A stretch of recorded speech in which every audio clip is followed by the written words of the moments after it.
Hi everyone, I am Porscha Aubrey, and this is my book Short Stories, where every chapter is a different story. This chapter is called Deathchill Short Story. Deathchill is a trilogy that I've written, and this is a short story that I've written for a contest. So let's get right into it. I hope you all enjoy. The room smells like tears and plastic. Bright colors cover the walls. Multicolored carpets lay across the floor. Blue and green tables and chairs spread throughout the room, and small bookshelves of children's books stand in a corner of color and positivity. The taste of lunchtime's juice lingers in my mouth, along with the smoked meat sandwich my dad made for me. The feeling of heat rests in my hands as I hold a flame in my palm. I've been able to use my powers for about 2 weeks now, and I've already gotten the hang of it. My other friends got their powers just a few days ago, and they were all so happy. Death, fire, and cold. Those are my powers. A few kids screamed at me and called me a demon when they found those out, but I didn't care. My true friends only thought of them as cool and amazing. Plus, one of my friends, Hakaitit, also has a death power, though it makes more sense. He is an actual demon after all.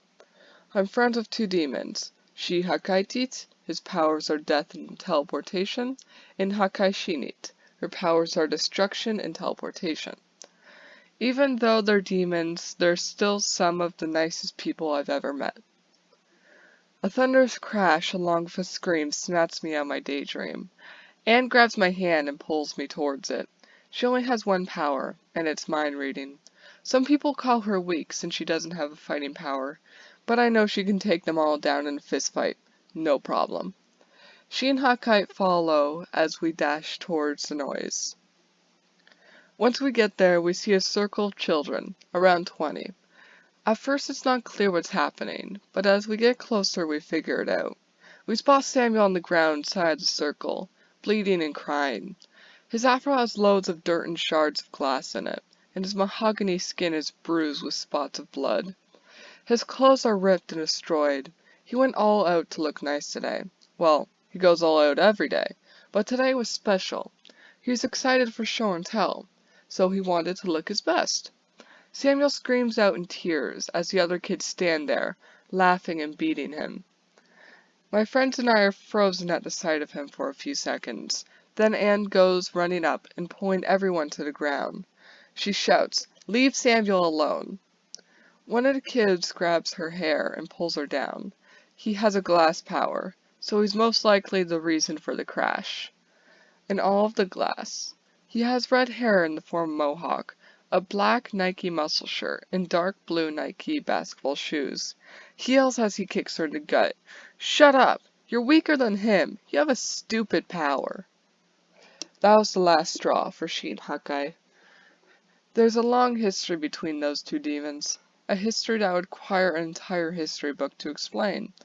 But something special that they both can do when put together is transform. They join hands and transfer into their demon forms. They go from Shin Hakai to Shi Sasi Hakai. They are the demons of death and destruction.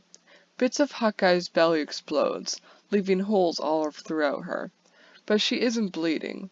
Her eyes turn pure white as a freshly fallen snow, and her hair grows longer, blowing through the wind. Shi's appearance completely changes. His adorable face is replaced by a black skull, with teeth as sharp as knives, and inside the skull is lava, flowing through his body, hotter than any flame I have yet to muster. His body is like armor made out of molten rock, and a crown of fire lays atop his head. Several kids run away screaming and calling us demons. Others decide to stay and try to fight.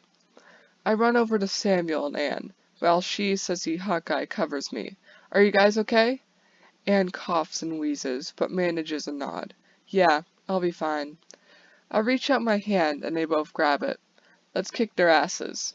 Samuel picks through his hair, still crying. "Why are they like this?" he whimpers. I dust some dirt off of his shoulders and smile comfortingly. "They're just jealous that you can turn into giant monsters." I rub some tears from his eyes and smile. How about payback? He chokes on his tears for a second, then nods. I smile wider. Good. We turn back around to see the red-headed kid shooting shards of glass at Shisasi Hawkeye. With every shot, Hawkeye explodes it back at him, and it melts before it gets anywhere near Shi. Samuel's powers are taken over, and poison. Sure, they may be strong powers, but Samuel still hasn't figured out how to make them work all the time. Anne points to a girl standing nearby the redhead. She's about to send out a blast of water. I look back to the girl. She has long blonde hair and hot pink clothes. Her powers are water, ice, and weather. Got it. I quickly respond and bolt over to her. A deep black mist of death wraps itself around my forearms as I get closer and closer to her. Right before she sends out the blast, I slide on the ground and grab her leg.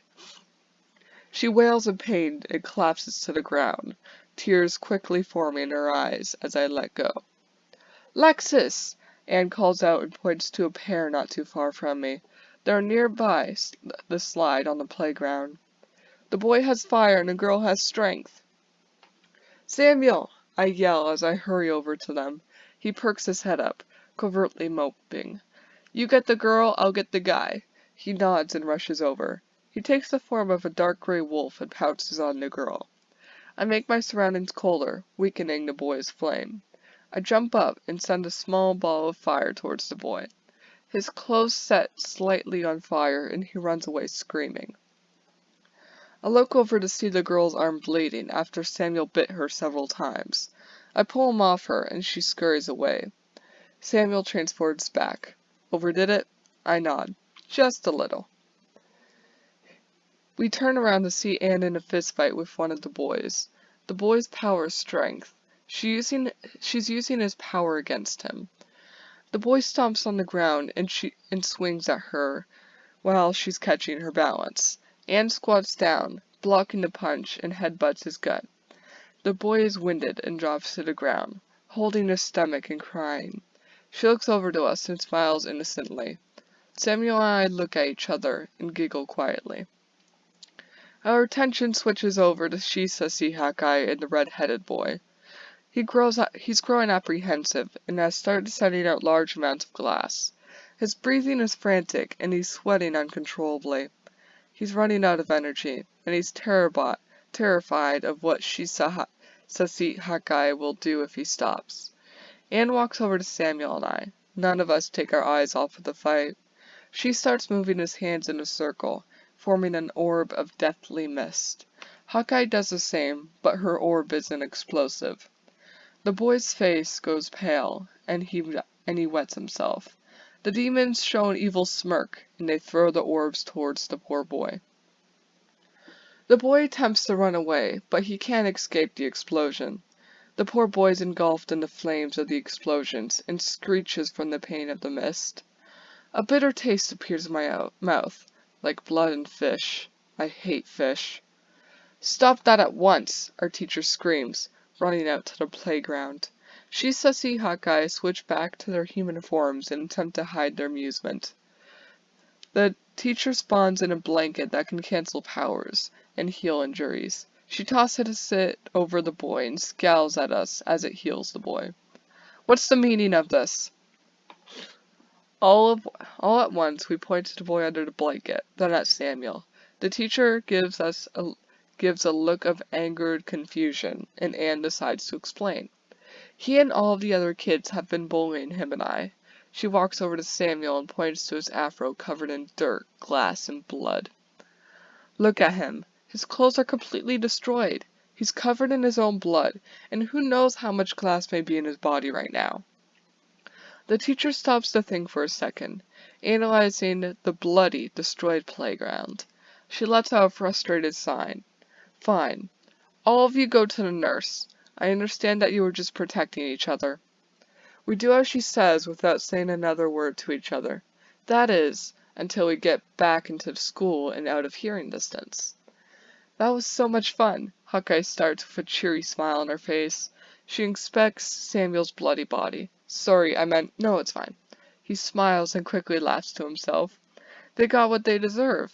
He looks at all of us. Thank you guys for having my back. Of course, she grins and picks sharps of glass out of his afro. We'll always have each other's backs. Forever. But did you guys see how he peed himself? Anne asks, laughing along with her words. We all joined her into laughter. Yeah, he's going to be smelling terrible for a week, I add. We continue laughing and talking about all the terrified children, all the way to the nurse's office. None of us regret a thing, and our trust in each other grew astronomically ever since we had each other's backs. Almost nobody dared to mess with us after that, and we almost never left each other's side either. Anyone who dared dare to fight us got what they deserved. And that is Deathchill short story. I hope you all enjoyed. I'm a little sick today, so if some audio sounds like a little stuffy or messed up, then that's the reason. Anyways, I hope you all enjoyed, and there will be another story next week, which will be Pyro Hero, so look out for that.